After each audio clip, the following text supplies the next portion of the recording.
नमस्कार दोस्तों, मैं हूं परवीन साहनी। दोस्तों, गांधी परिवार यानी सोनिया गांधी, राहुल गांधी और प्रियंका गांधी ने पूर्वी यूपी के एक नेता को खूब प्रमोट किया था, लेकिन एक वक्त ऐसा आया उन्होंने कांग्रेस का साथ छोड़ दिया और वो बीजेपी के खेमे में चले गए। प्रधानमंत्री नरेंद्र मोदी की भक्ति में रम गए।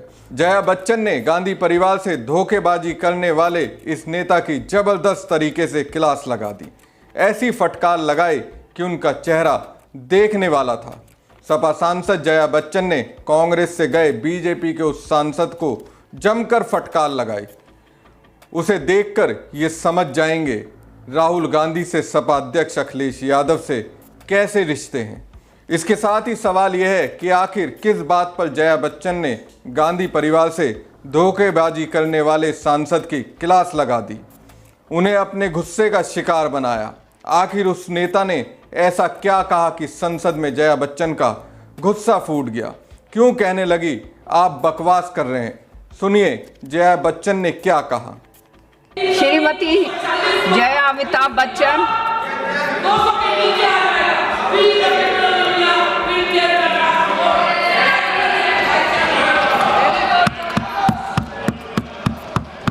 Thank you ma'am. डोला खूब भालो, खूब भालो। नहीं, उन्होंने कहा जया अमिताभ बच्चन, सिखा के आए। Thank you ma'am. सबसे पहले फार्मिंग राजा को मैं कुछ कहना चाहती हूँ। आपको ये आपका मेडन स्पीच नहीं है, आप तो ऐसे भी स्पीच देते ही रहते हैं। दूसरी बात, इनके पूरे भाषण में अपोजिशन का अटैक था, तो जब ये अपोजिशन में थे तब सरकार बहुत ख़राब थी।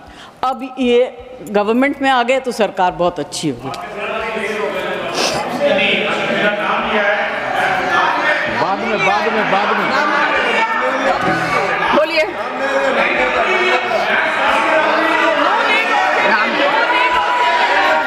आप बैठिए, आप बैठिए। ऐसा नहीं चलेगा मैम, ऐसा मैं कहना चाहता हूँ। मैं इसलिए इनको जवाब देना चाहता हूँ। जब मैं उस तरफ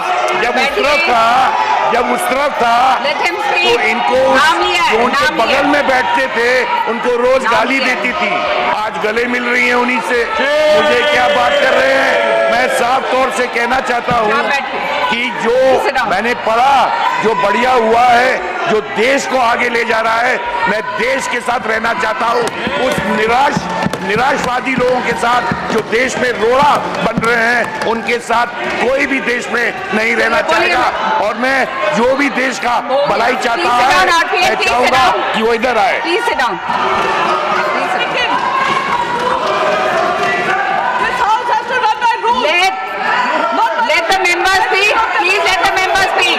जया बच्चन जिन्हें फटकार लगा रही है वो कुंवर रतनजीत प्रताप नारायण सिंह यानी आरपीएन सिंह हैं।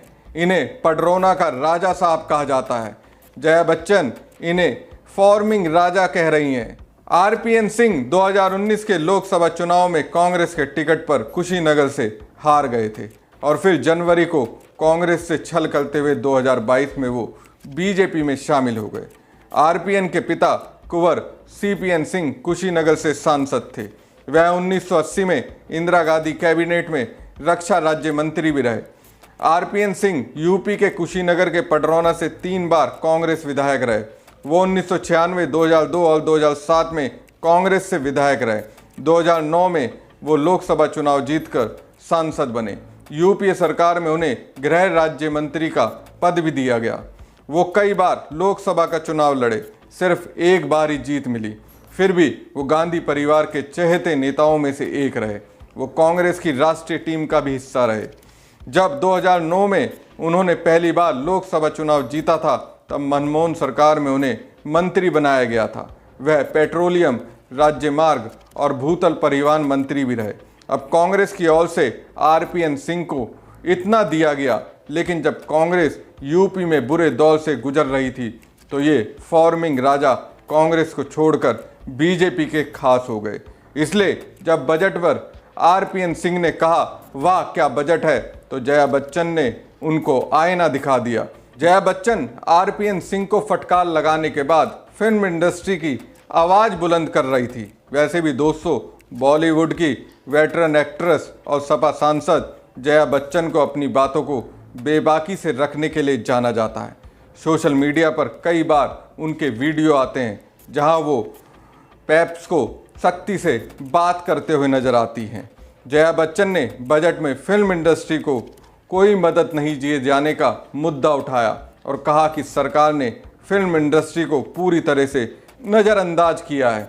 जया बच्चन जब फिल्म इंडस्ट्री पर बोल रही थी तभी सत्ता पक्ष की ओर से टोका टोकी हुई तो भड़क गईं और सदन में ही चिल्लाने लगी और उन्होंने गुस्से में कहा कि आप ये जानना चाहते हैं कि मैं कितना इनकम टैक्स भरती हूँ? मुद्दे से अलग बात ना करें, आप लोग बकवास करते हैं। फिल्म इंडस्ट्री, एंटरटेन इंडस्ट्री के बारे में आपने क्या सोचा? ना उनका एंटरटेनमेंट टैक्स,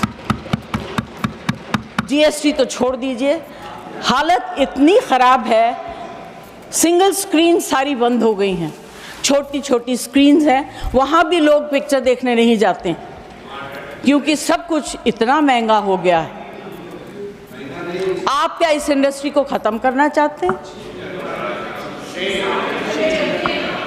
इससे बड़ा गलत काम आप नहीं कर सकेंगे। This is the only industry that connects the entire world to India.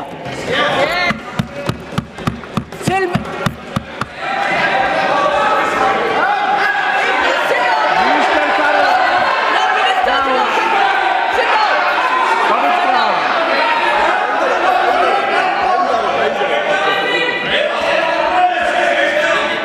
The minister has already said, he's clarified it is covered under the Ministry Sorry, of ma'am, Culture. clarifications also. I did not hear what he's saying. Finance Minister. I have repeated it. I have repeated. मैंने तो request किया है, मैं कोई debate नहीं कर रही हूँ। Absolutely. मैं अपनी फिल्म इंडस्ट्री की तरफ से, ऑडियो विजुअल मीडियम की तरफ से रिक्वेस्ट कर रही हूँ, इनके ऊपर इतना मार मत मारिए कि आप अपने अंग के एक पार्ट को बिल्कुल ख़त्म कर रहे हैं। Please do not do it. There is a problem with literature, there is a problem with art. अभी जो है ऑडियो विजुअल मीडियम को भी आप ख़त्म कर दीजिए। This is my request to the finance minister, ma'am. Please consider very, very seriously. It's a very important matter. It's a very difficult industry. यहाँ के जो workers हैं, मिनिस्टर से उस दिन मेरी बात हो रही थी, उन्होंने कहा कि मैं इसको ऑर्गेनाइज करना चाहता हूँ। ये भाषा मैं समझ सकती हूँ। उन्होंने सपोर्टिव बात कही। मैं ये कहना चाहती हूँ, please think about it. We are one of the highest tax paying industries in the country. बहरहाल दोस्तों, जिस तरह से जया बच्चन ने कांग्रेस से धोखेबाजी करके बीजेपी में गए सांसद आरपीएन सिंह की क्लास लगाई है, उसे देखकर और सुनकर सोनिया, राहुल और प्रियंका गांधी ने उन्हें शुक्रिया जरूर कहा होगा। हमारी खबर आपको कैसे लगी कमेंट बॉक्स में कमेंट जरूर कीजिएगा। साथ ही पेज को ज़्यादा से ज़्यादा लाइक और शेयर कीजिएगा। शुक्रिया।